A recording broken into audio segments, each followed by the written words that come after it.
Fire Emblem's Marth says himself that his strength comes from his allies, but how true is that? Is it possible for Marth to beat the entirety of Fire Emblem 1 on his own, with no one else fighting?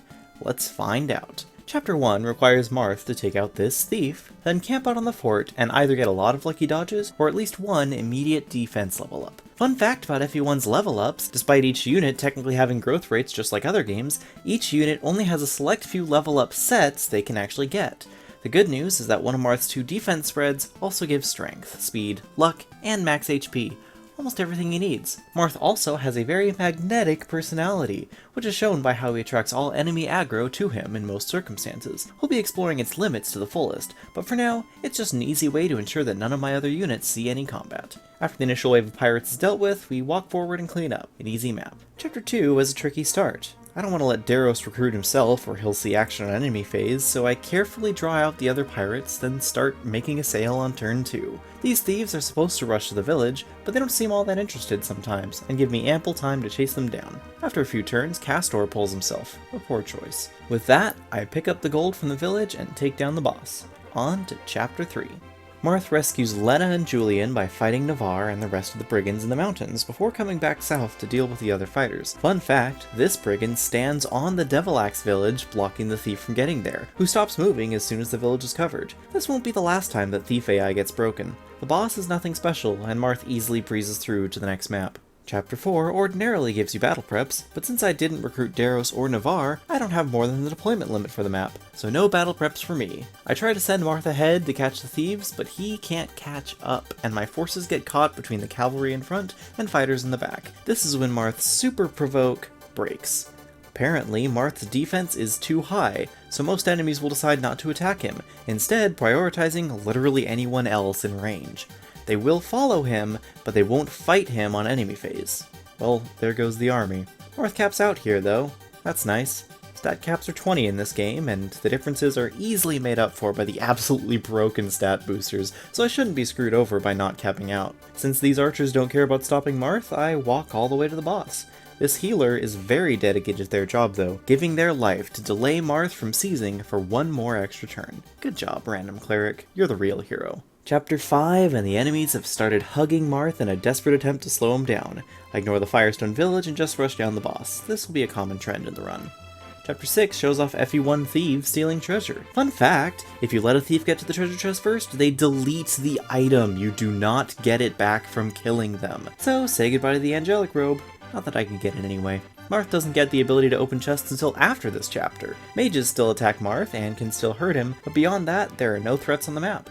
General Boss versus Rapier, you never saw this result coming. Chapter 7 is a Marth walking simulator. Minerva runs on turn 2. I don't need to get Bantu. I clear before reinforcements spawn. Chapter 8 is another Marth walk to the boss, but while he walks, Rad and Caesar buy extra rapiers and door keys. Chapter 9 is the first map that Marth faces danger on, and it's all because of a Devil Axe pirate with 28 attack. The treasure is money and a useless goddess icon. I think the Wormslayer in the far corner will be important, so I make sure to walk Marth all the way over to the corner, letting the rest of the pirates eat away at my shrinking army in the process. Marth barely survives with a vulnerary, but he makes it to the Wormslayer before having to walk back to the dragon and unalive him. On Chapter 10, Marth can theoretically kill this thief after he claims the left chest, but the right chest only has a physic, so I forget about everything and just charge the boss. Not recruiting Minerva here will bring some issues down the line, but that's future Marth's problem. The speed ring caps out my speed because it gives +5, one step closer to perfection. Chapter 11 is another walk to the boss. Lind will have to cope with her fate because Marth's on a schedule, and rescuing random mages isn't on the itinerary. Taking a power ring from the dragon and capping strength though, always worth the detour.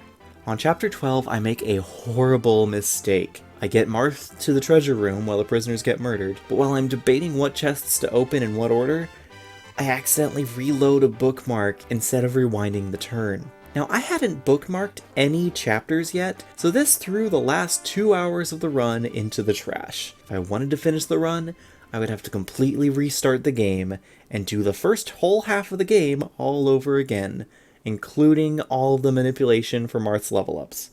My motivation crushed, I put the game down, only to pick it right back up the next day and just grind it out. It was only 2 hours. Plus, I probably have gotten a better Marth, right? Well, here's my new Marth before any stat boosters. Compared to my last one, I'm up 3 strength and up 1 speed at the cost of 4 skill and 5 weapon level. Honestly, I'd probably pick my old Marth long term since he gets min-maxed better by stat boosters, but it's a lot of fun one-shotting enemies with iron swords. I am not going to go through the first half of the game in detail, but 2 things are still noteworthy. First, I kept enough units alive past Chapter 4 to unlock battle preps. However, FE1 doesn't let you begin a map until you reach your deployment cap, so I can't just bench everyone. Second, I walked the long way around in Chapter 9 to get the Wormslayer, leaving the Devil Axe Pirate to kill my entire army. Since Marth gets jailed by enemy units during this, I actually had no way of clearing the map before this happened, so I just deliberately offered all my units as sacrifices before the great and powerful Devil Axe. May it feast on my units' souls, appease the cursed Devil Sword in future chapters. Back to Chapter 12, I avoid resetting my progress and instead loot the treasure room of all its valuables. My new Marth's weapon level was too low to use Wormslayers or Silver Swords, so the manual is greatly appreciated. I bypass the boss and grab the boots, then kill the boss and seize before the sniper gets a chance to potentially crit kill Marth. Chapter 13 is incredibly easy. I recruit Astrum to get another Wormslayer and a Silver Sword that I don't need. I lose Midia in the exchange, and then I have him mountain walk to safety while Marth seizes the castle. Chapter 14 is another walk to the throne chapter. I don't need the silver card, Marth's rolling in money as it stands. Palla and Katria notably do not show up as Minerva was never actually recruited, but it doesn't make a difference as Marth still clears in 6 turns. Chapter 15 is a tough one. I do not have pure water for all the mages,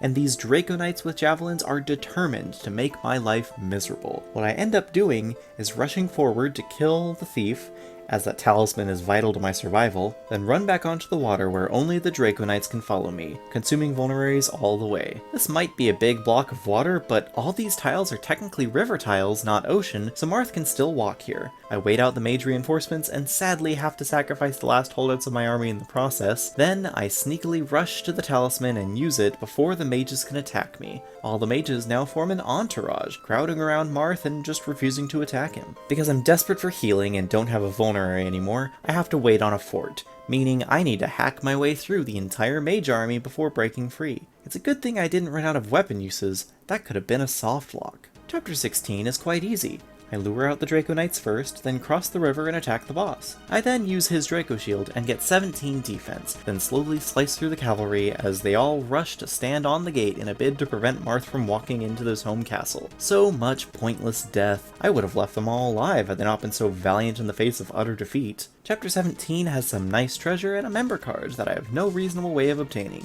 I make sure to get 3 items in particular before the thieves get to them. The Draco Shield to cap out my defense, the Secret Book, increasing my skill to 14, and the Devil Sword, a 17 might sword whose only downsides are being the heaviest sword in the game and having a 21 minus luck % chance to backfire. This thing is one of only 3 weapons that Marth can use that has the power to damage Medius through his insane 35 defense, the other 2 being Mercurius and the Falchion itself. But because I can't get either of those swords, Falchion requiring a mage to kill Garneth, and Mercurius being delivered by Est, who no longer shows up thanks to not saving Minerva, this is now the only weapon capable of defeating the Earth Dragon.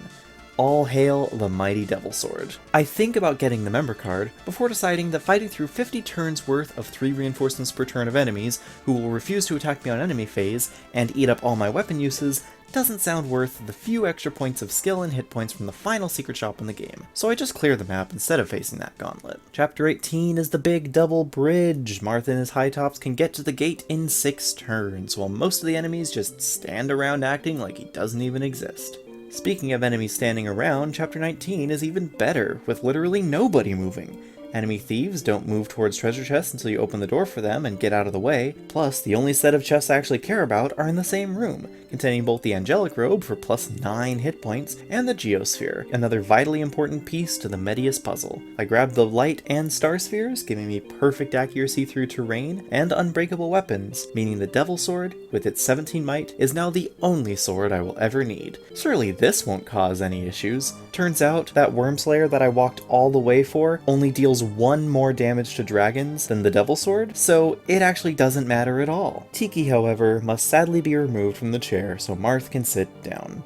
Chapter 20 is an easy slam, showcasing the incredible power of the Devil Sword. Marth does die to the Pachyderm Ballista after 1 round in Camus with no crits though, so I do need to rewind once to kill the Ballista before finishing Camus himself. Chapter 21 seems so simple. I can reach the gate in 3 turns. However, this dedicated healer slowing me down actually does become a problem. I can kill him, but Marth takes damage from these Silver Sword Generals and Silver Lance Draco Knights, and thanks to being trapped, and being the only unit on the map, Marth cannot manipulate the RNG to avoid Devil Sword backfire. So I have a new strategy. Hang out on the forts, fight through all the reinforcements, then walk to the throne as soon as the path opens up. This turns a 3-minute map into a 12-minute slog. Oh well, at least my weapons can't break. Chapter 22 reveals another nail in Falchion's coffin. Marth, on his own, cannot reach the village before the thief does because the enemies get in his way and don't break themselves upon him on enemy phase. Oh well. I get cornered, fight through all the reinforcements and Michaelis, then capture the castle anyway. Devil Sword is best sword. Chapter 23 showcases again the fact that mages do not engage me on enemy phase thanks to the talisman, even if they could hurt me. I can't kill Garnef because no Starlight and no Starlight user, so I just walk past.